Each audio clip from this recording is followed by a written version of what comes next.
Kapag naririnig mo ang salitang alipin, ano ang pumapasok sa isip mo? Tanikala o chains? Kahirapan? Kawalang pag-asa? Ganito rin ba ang tingin natin sa ating mga ninuno na para bang wala silang dangal o sariling sistema ng pamumuhay? Pero teka, paano kung sasabihin ko sa iyong noon pa man, bago dumating ang mga Kastila, bago ang simbahan, bago ang mga libro, may matatag na lipunan na ang ating mga ninuno. May batas, may karangalan, may pagkakaisa. Ito ang tunay na barangay at ito ang hindi tinuro sa atin sa eskwela. Sa episode na ito, lilinawin natin ang mga papel ng datu, maharlika, timawa at alipin at ipapakita natin na hindi ito simpleng sistema ng alipin at amo. Isa itong masalimot, ngunit makatarungang lipunan. It's time, Solid Dodgers, welcome to Watchlight kung saan asintado ang bawat kaalaman.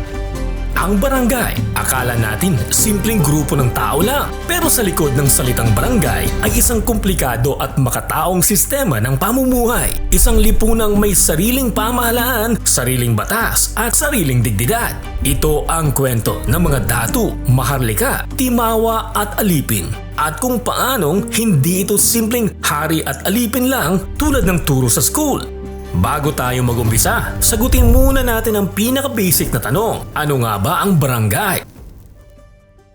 Ang salitang barangay ay nagmula sa salitang balangay, isang uri ng sinaunang bangka na ginagamit ng ating mga ninuno sa paglalayag. Ayon sa mga dalubhasa, ang mga ninuno natin ay naglalakbay sa mga balangay at kapag sila'y nanirahan sa isang lugar, ang kanilang komunidad ay tinatawag na barangay bilang paggunita sa bangkang nagdala sa kanila roon. Ang isang barangay ay binubuo ng humigit kumulang 30 hanggang 100 pamilya para itong mini kingdom. May sariling pamahalaan, batas at leader. Pero ito na ang pinaka-basic na unit ng society noon sa mga panahong hindi pa tayo tinatawag na Pilipinas. At hindi ito imbensyon ng mga Kastila. Matagal na itong umiiral bago pa sila dumating. Ito ang pinaka-importanting unit ng pamahalaang Pilipino noon. Lokal, makatao at may sariling pagkakakilanlan. Kaya kung iisipin mo, ang modernong barangay ngayon ay may ugat sa isang sinaunang sistemang tunay na atin.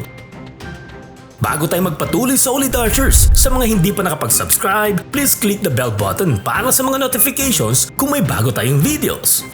Now, back to the video.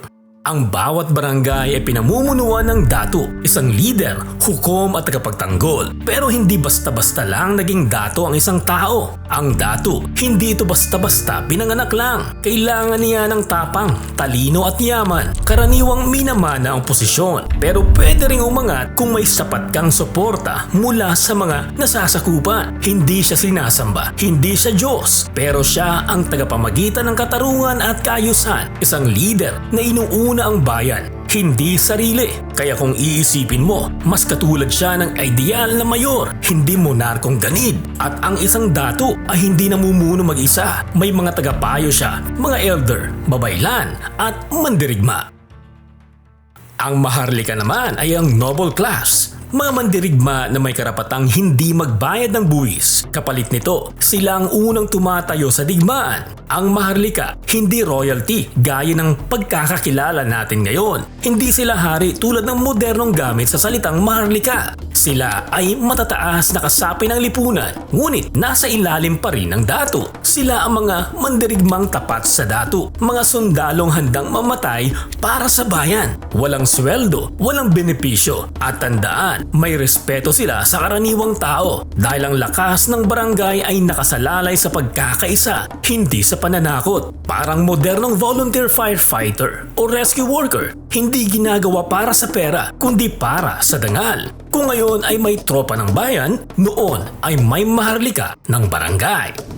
Ngayon pag-usapan natin ang timawa, isa sa pinaka madalas maliitin dahil sa modernong kahulugan ng salitang timawa. Sa kasalukuyang Tagalog o ibang dialekto, ang timawa ay parang kaawa-awang mahirap. Pero sa sinaunang lipunan, ang timawa ay malaya. Ngayon, kapag sinabi mong timawa, parang insulto, parang sinasabi mong kabus o kaawa-awa. Pero ang tunay na timawa noon, sila ang middle class. Sila ay maaaring magsaka, mangisda, magnegosyo at kahit sumama sa hukbo ng dato. May karapatan silang mamili, bumoto at lumipat ng barangay. Hindi maharlika, hindi alipin, pero malaya. May sariling lupa, may negosyo, may dignidad. Tumutulong sa digmaan kapag tinawag, pero walang amo. Kaya kung sabihin kang timawa ka, o timawa, malaya, may dangal, at hindi kailanman alipin. In short, ang timawa noon ay hindi kawawa. Isa silang backbone ng ekonomiya. Ang alipin ang pinaka-misunderstood. Pero teka, may dalawang uri sila. Ang aliping namamahay at aliping sa gigilid. May dalawang uri. Ang aliping namamahay ay may sariling bahay, may pamilya at maaaring maglaya. Parang contractual worker, may obligasyon pero hindi pag-aari. Ang aliping sa gigilid, on the other hand, ay mas dependent. Nakatira sa bahay ng amo pero pwede pa rin magkaroon ng karapatan. At minsan, ang pagiging alipin ay bunga lang ng utang, hindi habang buhay. At may mobility. Kapag nakabayad ka ng utang, pwede kang maging timawa ulit. Pwede ka ring mag-asawa ng maharlika at umangat sa lipunan. Ito ang kaibahan natin sa Indian caste system. Sa India, ipinapanganak ka sa caste at bihira kang umangat. Sa barangay, kumikilos ang lipunan. May pag-asa, may pagbabago, may hustisya. Lahat ng antas ng tao ay may papel. Sa mga aklat sa paaralan, madalas tayong ituring na primitive bago dumating ang mga Kastila. Pero ang totoo, may sarili tayong sistema, makatao, may dignidad at may sariling hustisya. Kaya't huwag nating ikahiya ang ating nakaraan. Dahil tayo'y anak ng maharlika, timawa at mga dakilang dato. Anong masasabi mo sa video na ito, Solidarters? I-comment mo lamang sa baba ang iyong sagot. Siya nga pala, bago tayo tuluyang magtapos, shoutout muna sa ating mga Solidarters na sina. Hanggang sa susunod, Solidarters, it's time!